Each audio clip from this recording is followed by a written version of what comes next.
സത്യം പറഞ്ഞു കഴിഞ്ഞാൽ ഞാൻ ആ കഴുത്തിലുണ്ടായ മാർക്കുകൾ അതെല്ലാം സത്യത്തിൽ അന്ന് എന്താ പറയുക, ഹോസ്പിറ്റലിൽ ചെന്നപ്പോൾ എനിക്ക് വേറെ നിവൃത്തിയില്ലായിരുന്നു. എനിക്കവിടെ അഭിനയിക്കുക എന്നല്ലാണ്ട് വേറെ ഒന്നും എനിക്ക് ചെയ്യാൻ പറ്റിയില്ല അവിടെ. എല്ലാവരും പറയണ കേട്ടിട്ട് അങ്ങനെ എനിക്ക് ചെയ്യാൻ പറ്റുള്ളൂ. ഇല്ലാത്ത കഴുത്തിലെ മുറിവുകളൊക്കെ ഫോട്ടോ എടുത്തു ചെയ്യേണ്ടി വന്നു. അറിയില്ല, ഒരു തെറ്റ് പറ്റിപ്പോയി. ഇന്ന് എനിക്ക് പറയാനുള്ളത് രാഹുലേട്ടനോടാണ്. രാഹുലേട്ടനോട് ഒരുപാട് ഒരുപാട് ഒരുപാട് മാപ്പ്. പിന്നെ അടിച്ചു എന്നുള്ള പേര് വന്നു. പിന്നെ അടിച്ചപ്പോൾ എനിക്ക് ആ ഒരു സമയത്തുണ്ടായ ഒരു ബുദ്ധിമുട്ടും ആ ഒരു ഷോക്കും ആ ഒരു ദേഷ്യവും അതിൻ്റെ പുറത്താണ് ഇതെല്ലാം സത്യം പറഞ്ഞുണ്ടായത്. ഒരിക്കൽ പോലും ഇങ്ങനെ ചെയ്യണമെന്ന് വിചാരിച്ചിട്ടല്ല. പക്ഷേ എന്നെക്കൊണ്ട് ഫോഴ്സ്ഫുള്ളി അങ്ങനെ പറയണമെന്ന് പറഞ്ഞു, ഞാനങ്ങനെ ചെയ്തു. അതാണ് എൻ്റെ ഭാഗത്തുണ്ടായത്. എനിക്ക് മാപ്പ് വരണമെന്ന് മാത്രമേ എനിക്ക് ഈ അവസ്ഥയിൽ പറയാനുള്ളൂ. രാഹുലേട്ടനോടും രാഹുലേട്ടൻ്റെ ഫ്രണ്ട്സിനോടും രാഹുലേട്ടൻ്റെ ഫാമിലിയോടും എല്ലാവരോടും എനിക്ക്, രാഹുലേട്ടൻ്റെ അമ്മയോടും പെങ്ങളോടും എല്ലാവരോടും എനിക്ക്, ആരും എന്നോട് ഡൗറി ചോദിച്ചിട്ടില്ല. എനിക്ക് മാപ്പ് പറഞ്ഞേ പറ്റൂ. എന്നോട് മാപ്പാക്കണം. ഈ ഒരു കേസിൽ നിന്ന് എനിക്ക് എങ്ങനെയെങ്കിലും വിഡ്രോ ചെയ്തേ പറ്റൂ. അറിയില്ല എങ്ങനെയാണ് ഇനി ഇതെല്ലാവരും അറിഞ്ഞു കഴിയുമ്പോൾ എങ്ങനെയാണ് എല്ലാവരും എടുക്കുന്നതെന്നും എങ്ങനെയാണ് എൻ്റെ ഫാമിലി എടുക്കുന്നതെന്നും ഒന്നും എനിക്കറിയില്ല. വളരെ വളരെ മോശം സിറ്റുവേഷൻസിലൂടെയാണ് ഞാൻ കടന്നു പോകുന്നത്. അത്രയും ഉണ്ട് ബുദ്ധിമുട്ട്. അത്രയും ഞാൻ ഒരുപാട് റിഗ്രറ്റ് ചെയ്യുന്നുണ്ട്. ഒരിക്കൽ കൂടി ഞാൻ മാപ്പ് പറയാണ് രാഹുലേട്ടനോട്, രാഹുലേട്ടൻ്റെ ഫാമിലിയോട്, ഫ്രണ്ട്സിനോട്, എല്ലാവരോടും ഞാൻ മാപ്പ് പറയാണ്.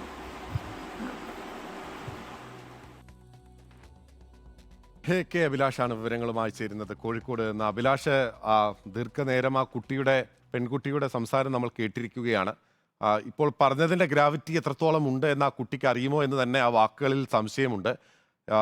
രാഹുലിനെയോ രാഹുലിൻ്റെ അമ്മയോ രാഹുലിൻ്റെ വ്യക്തിപരമായ കാര്യങ്ങളെ തെറ്റായ രീതിയിൽ ചിത്രീകരിച്ചു, അല്ലെങ്കിൽ രാഹുലിനെ മോശക്കാരനാക്കി എന്നതിനൊക്കെ അപ്പുറത്തേക്ക് സമൂഹത്തെ മുഴുവൻ കബളിപ്പിക്കുന്ന ഒരു പ്രവൃത്തിയാണ് ആ പെൺകുട്ടിയുടെയും കുടുംബത്തിൻ്റെയും ഭാഗത്തു നിന്ന് ഉണ്ടായതായി ആ പെൺകുട്ടി തന്നെ പറയുന്നത്. നോക്കൂ, ഇവിടെ ഇരയ്ക്കൊപ്പം നിൽക്കുക എന്നുള്ളതാണ് സ്വാഭാവികമായി മാധ്യമങ്ങളും സമൂഹവും നിയമവും എല്ലാം തന്നെ ചെയ്യുന്നത്. അപ്പോൾ യഥാർത്ഥത്തിൽ ഗാർഹിക പീഡനം ഉൾപ്പെടെയുള്ള ക്രൂരമായ നടപടികൾക്ക് വിധേയമായി പുറത്തു വരുന്ന പെൺകുട്ടികളെ ഉൾപ്പെടെ സംശയത്തിന്റെ മുനയിലേക്ക് എത്തിക്കുന്ന വിധത്തിലുള്ള ഒരു വ്യാജ പ്രചാരണം നടത്തിയെന്നാണോ ആ പെൺകുട്ടി പറയുന്നത്?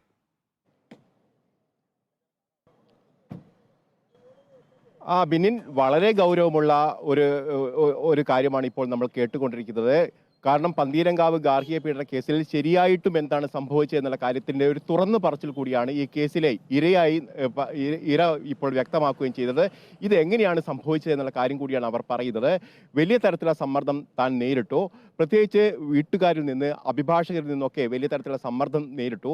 ഈ സമ്മർദ്ദത്തിന്റെ അടിസ്ഥാനത്തിലാണ് താൻ രാഹുലിനെതിരെ ഇത്തരം കാര്യങ്ങളൊക്കെ പോലീസിന് മുമ്പിലും പൊതുസമൂഹത്തിലൊക്കെ ഇങ്ങനെ പറയാൻ ഇടയാക്കിയത് എന്നുള്ള കാര്യം കൂടിയാണ് പറയുന്നത്. ബന്ധുക്കളടക്കം ആത്മഹത്യ ചെയ്യുമെന്ന് ഭീഷണിപ്പെടുത്തി. ഇതിൻ്റെയൊക്കെ അടിസ്ഥാനത്തിൽ തന്നെയാണ് താൻ ഇക്കാര്യങ്ങൾ പറഞ്ഞതെന്ന് കൂടി പറയുന്നു. അതോടൊപ്പം തന്നെ രാഹുൽ എന്നെ 2 തവണ അടിക്കുകയും ചെയ്തു.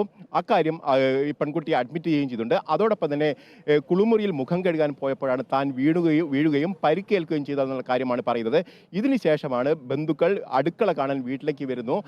ആ സമയത്താണ് ഇത്തരം കാര്യങ്ങളൊക്കെ അവരറിയുകയും ആദ്യഘട്ടത്തിൽ എന്താണ് സംഭവിച്ചതെന്ന് ചോദിച്ചപ്പോൾ വീണതാണ് എന്നുള്ള കാര്യം പറഞ്ഞു. പക്ഷേ പിന്നീട് വീണ്ടും ആവർത്തിച്ച് ചോദിച്ചപ്പോഴാണ് ഇക്കാര്യങ്ങൾ തനിക്ക് പറയേണ്ടി വന്നത്, അടിച്ച കാര്യങ്ങൾ പറയേണ്ടി വന്നത്. ഇതിന് പിന്നാലെയാണ് ഈ വിഷയം ഇത്രത്തോളം വലിയ ഗൗരവമുള്ള വിഷയമായി മാറിയത്. ഏതായാലും ഇത്രത്തോളം ഗ്രാവിറ്റി ഉണ്ട് എന്നുള്ള കാര്യം തനിക്ക് അറിയില്ലായിരുന്നു.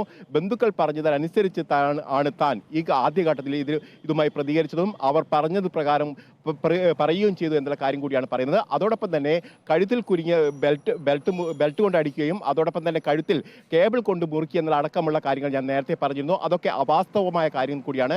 താൻ ഏതായാലും വലിയ തരത്തിലുള്ള മാനസിക സമ്മർദ്ദം സമ്മർദ്ദം അനുഭവിച്ചു കൊണ്ടിരിക്കുകയാണ്. നിരവധി തവണ ഞാൻ കൗൺസിലിങ്ങിന് വിധേയമായി കഴിഞ്ഞു.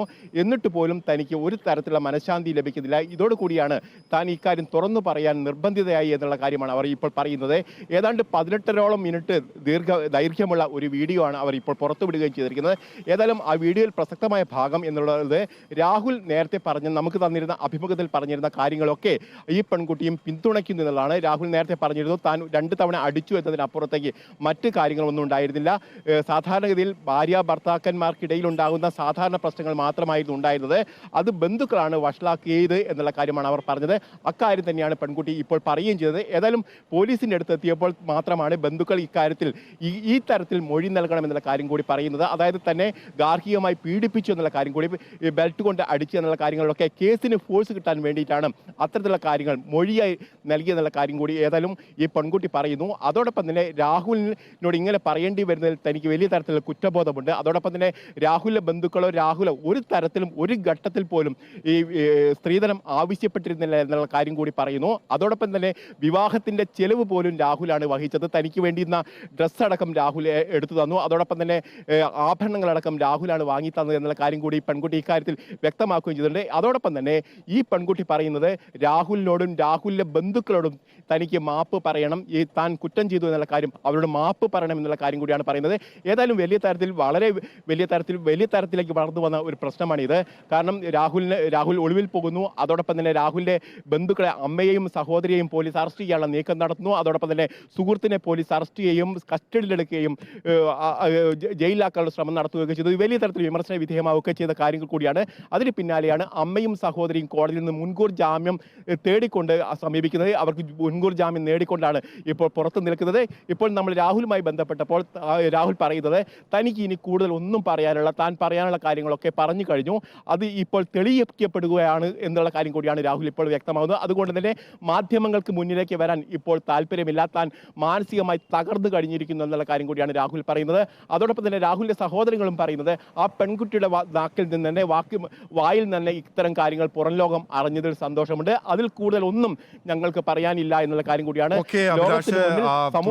എന്തായാലും ഞെട്ടിക്കുന്ന ഒരു വെളിപ്പെടുത്തലാണ്.